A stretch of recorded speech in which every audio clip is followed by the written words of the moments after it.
Distinguishing realities. Will versus would. Hello, English learners. Today, we are going to talk about a crucial topic in English language: the modal verbs, will and would. These two modal verbs can be tricky to understand and use correctly, but don't worry, we'll break it down for you. Our focus will be on the usage of would for hypothetical situations and polite requests.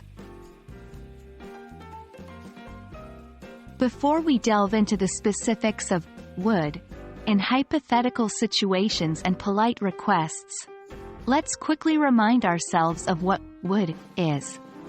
Would is the past form of will, but we use it not only for past events.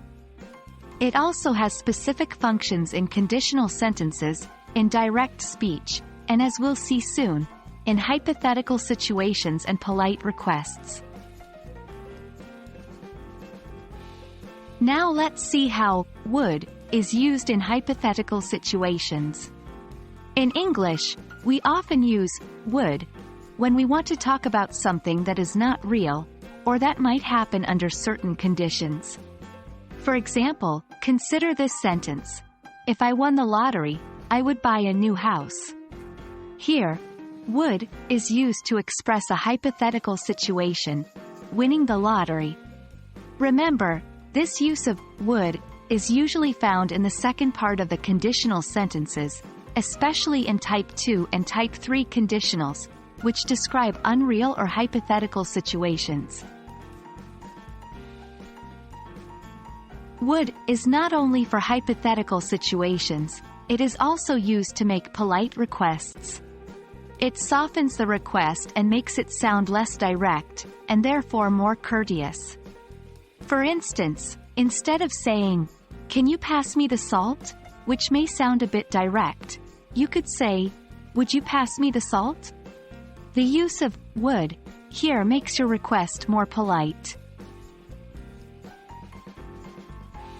Let's practice a little. Here are a few sentences. Try to decide whether would is used for a hypothetical situation or a polite request. 1. Would you help me with these bags? 2. I would go on a trip around the world if I had more money. 3. Would it be possible for you to come earlier?